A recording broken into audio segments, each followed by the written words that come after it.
মার্কিন যুক্তরাষ্ট্রের গুরুত্বপূর্ণ পদে আরও এক ভারতীয় বংশোদ্ভূত। যুক্তরাষ্ট্রের কেন্দ্রীয় গোয়েন্দা সংস্থার FBI পরিচালক হিসেবে ক্যাশ প্যাটেলের নাম ঘোষণা করলেন ডোনাল্ড ট্রাম্প।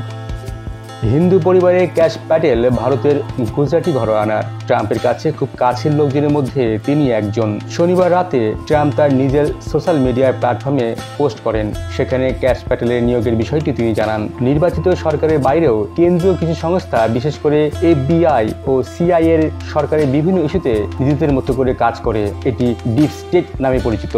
1980 সালে 25শে ফেব্রুয়ারি নিউ ইয়র্কের গার্ডেন সিটিতে হিন্দু পরিবারে জন্মগ্রহণ করেন ক্যাশ। তিনি সেখানে জন্মগ্রহণ করেন তা মিনি ইন্ডিয়া নামেও পরিচিত। তার বাবা উগান্ডার আর মা তানজানিয়ার, অর্থাৎ দুজনই পূর্ব আফ্রিকার। তবে ক্যাশের মূল গুজরাটের সঙ্গে যুক্ত আছে।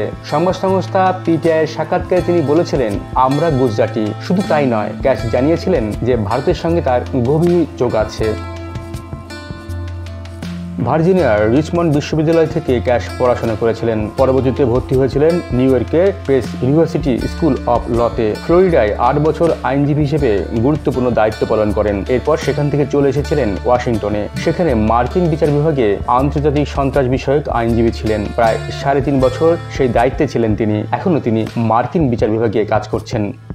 2018 সালে তিনি প্রথম প্রচারের আলোয় উঠে আসেন। 2016 সালের মার্কিন নির্বাচনে রাশিয়ার হস্তক্ষেপে যে অভিযোগ উঠেছিল তা নিয়ে হাউস ইন্টেলিজেন্স কমিটি তদন্ত করেছিল। একটি মেমো তৈরির ক্ষেত্রে ক্যাশের ভূমিকা অত্যন্ত গুরুত্বপূর্ণ ছিল, যাতে অভিযোগ করা হয়েছিল যে নজরদারি সংক্রান্ত আইন ভঙ্গ করে ট্রাম্পের প্রচার ও উপদেষ্টাদের নিশানা করেছে FBI। নিউ ইয়র্ক টাইমস এ সময় ক্যাশকে ক্যাশ মেমো হিসেবেও চিহ্নিত করেছিল। ট্রাম্পের অনুগামী হিসেবে পরিচিত ক্যাশ একাধিক বিতর্কেও জড়িয়েছেন। অভিযোগ উঠে যে তিনি নিজের ঢাক নিজেই পেটাতে ব্যস্ত থাকেন। PTI এর প্রতিবেদন অনুযায়ী ক্যাশ দাবি করেছিলেন যে ভারতের প্রধানমন্ত্রী নরেন্দ্র মোদী এবং ট্রাম্পের মধ্যে দারুণ সম্পর্ক আছে। পাকিস্তান, চীনের মতো দেশের বিরুদ্ধে দুজন হাতে হাত মিলিয়ে কাজ করেছেন বলেও দাবি করেছিলেন ক্যাশ। রয়টার্সের খবরে বলা হয়, সেপ্টেম্বরে শন রায়ান শো নামে এক অনুষ্ঠানে দেওয়া সাক্ষাৎকারে প্যাটেল বলেন, FBI এর সবচেয়ে বড় সমস্যা হচ্ছে তারা শুধু গোয়েন্দাগিরিতে ব্যস্ত থাকে। আমি এই বিষয়ে পরিবর্তন করতে চাই। আমি FBI এর হুভার ভবনটি বন্ধ করে দেব এবং পরের দিন এটিকে জাদুঘর হিসেবে নতুন করে উদ্বোধন করব। তিনি আরও বলেছিলেন, হুভার ভবনের 7,000 কর্মীকে বের করে পুরো যুক্তরাষ্ট্রে মোতায়েন করবেন। তাদের পুলিশের মতো অপরাধীদের ধরতে বলবেন। FBI এর বর্তমান পরিচালক হিসেবে দায়িত্ব পালন করছেন ক্রিস্টোফার রে।